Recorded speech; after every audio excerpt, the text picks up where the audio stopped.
Je te rappellerai que 1,3 milliard, 44 milliards de dollars. c'est beaucoup, beaucoup d'argent. À partir de cet événement-là, il y a eu un point de bascule. Un directeur de la section argent, pas comme les autres. Yves Daou. Je le sens.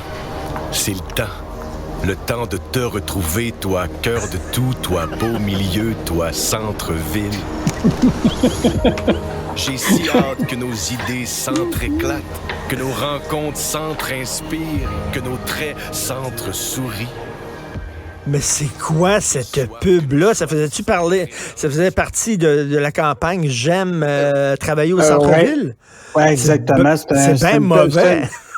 C'est une pub qui est l'idée de centre-ville, c'est-à-dire le retour de tous les travailleurs qui se côtoient au restaurant, au bureau, etc. Et donc, Richard, écoute, c'est quand même incroyable, une tendance qui fait peur un peu, là. C'est que finalement, on pensait que tout l'investissement que le gouvernement du Québec a mis, là, le ministère de l'Économie là, a mis 14,5 millions à la Chambre de commerce du Montréal métropolitain pour relancer, tu comprends-tu, le centre-ville, puis ramener le monde. Puis là-dedans, sur ce 14 millions-là, rappelle-toi qu'il y a eu 3,5 millions qui ont été accordés à 14 projets artistiques, dont l'anneau que tu connais, qui est qui était au plan du centre-ville. Mais là, la réalité, c'est que il y a le taux d'inoccupation des tours à bureaux à Montréal, écoute, est en hausse. Donc, au premier trimestre, qui était au mois d'avril, on disait qu'il était à 16,5, qui était un record. Bien là, écoute, maintenant, là, il est à 17,4. Donc, vraiment une hausse de 8 du taux d'inoccupation des tours à bureaux. Et là, évidemment, tu sais, bon, on le sait, toutes les entreprises qui ont des sièges sociaux et qui ont sont toutes en train de revoir la mécanique de ramener les cols blancs au bureau, que ce soit 2 jours, 3 jours, semaine, etc. Mais on ne semble pas être rendu encore au moment où ce qu'on dit il y a vraiment un retour dans des tours à bureau. Et là, même celui qui est le PDG de Montréal Centre-Ville et même Michel Leblanc de la Chambre de commerce dit, écoute, il ne semble pas au bout de nos peines, il y a encore beaucoup de travail et à l'évidence, le navire est difficile à faire tourner. Et donc, c'est sûr là, qu'on se retrouve dans une situation encore très difficile pour le retour des travailleurs. Et juste te dire qu'en banlieue, ce qui m'a fasciné dans les chiffres... C'est pas mieux. C'est que c'est pas mieux. C'est pas mieux. Donc, ça veut dire que c'est une tendance qui est probablement plus large que juste le centre-ville de Montréal. Puis quand tu regardes ce qui se passe dans le reste du Canada, c'est pas mieux, même si Montréal fait moins bien, là. Il en demeure pas moins qu'à Toronto, c'est 15,8. À Ottawa, c'est 14,2. Écoute, à Calgary, tiens-toi bien, c'est 30 de taux d'inoccupation. Mais écoute, là, un employeur, puis ça serait intéressant de voir, je sais pas, un avocat, parler à un avocat là-dessus, ça pourrait peut-être faire l'objet d'un texte. Est-ce que tu as le droit, comme employeur, d'obliger tes employés à venir au bureau? Vous allez venir au bureau. Normalement, le droit de gestion fait en sorte que tu peux déterminer si tu fixes... Les bureaux d'avocats actuellement exigent en général de leurs avocats qu'ils soient là 3 jours semaine. Moi, je connais des gens là, qui sont avocats, là, puis ils sont là 3 jours semaine.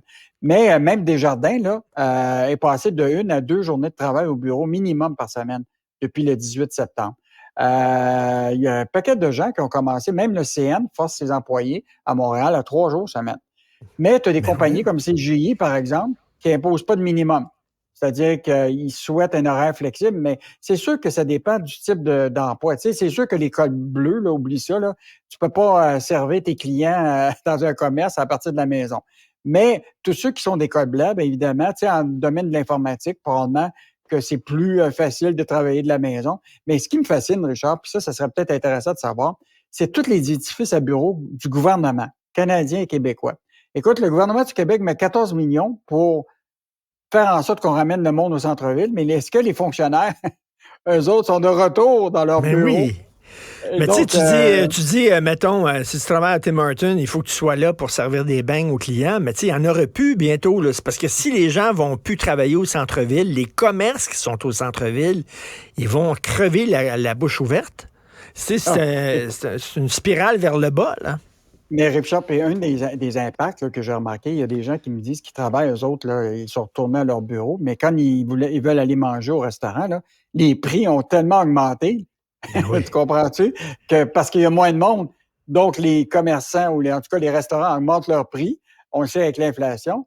Et là, évidemment, finalement, là, les gens amènent leur lunch plutôt qu'aller au restaurant.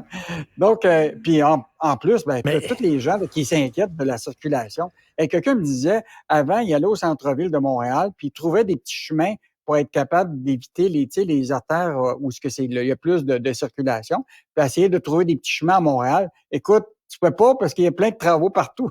Mais oui. Donc, non, mais bientôt, ça va être comme le film I Am Legend là, avec Will Smith, là, où le centre-ville de New York était vide, puis il y avait des antilopes qui couraient sur la 5e avenue. Là.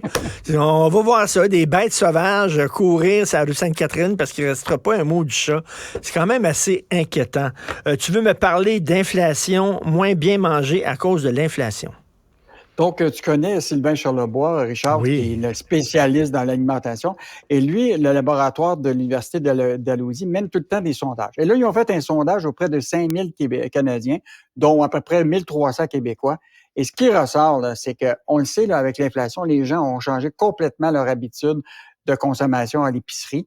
Mais ce qui est encore plus intéressant, c'est que là, ils accordent de moins en moins d'importance à l'élément nutritionnel, puis beaucoup plus au prix.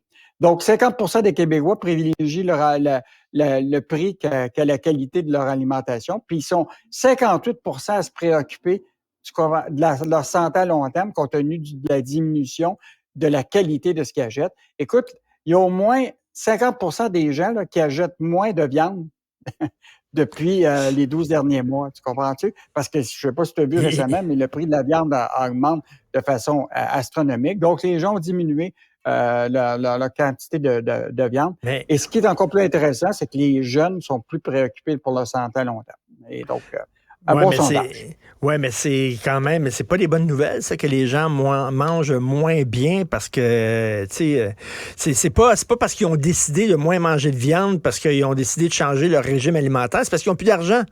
La viande coûte trop cher. La déclaration de Sylvain Charlebois que j'adore, c'est les gens se sentent extrêmement vulnérables et ça paraît, ils font ce qu'ils peuvent avec l'argent qu'ils ont. et c'est vraiment vrai. C'est ça, c'est qu'aujourd'hui, avec l'inflation, tu peux pas dire que demain matin, tu prends ta carte de crédit pour acheter ton alimentation. À un moment, tu peux pas t'endetter pour te nourrir. Fait que là, ils sont obligés de trouver des façons. Ils vont chez Dollarama, ils vont tout dans les enseignes à rabais. Là, il y a une publication des enseignes Maxi. Je comprends, mais tu sais, Dollarama, là, de la viande dans les boîtes de conserve, là. Pas sûr que je mangerais ça, moi, là. Mais un élément important, Richard, que je trouve positif, là, il faut des fois trouver quelque chose de positif dans nos nouvelles, c'est que 79% des gens, maintenant, considèrent avoir réduit le gaspillage. Et donc, là, tu sais, ça veut dire que, tu sais, avant, là, les gens peut-être gaspillaient par rapport à la nourriture. Là, ils se disent, écoute, là, tu sais, ça coûte tellement cher qu'on va gaspiller moins. En tout cas, une bonne nouvelle à travers ce sondage-là. Finis ton assiette au complet, mange tes légumes, puis là, c'est pas vrai qu'on va jeter ça. J'ai l'impression de m'entendre avec mon fils de 15 ans, toi, là. Merci beaucoup, Yves Daou. À demain. Bonne journée.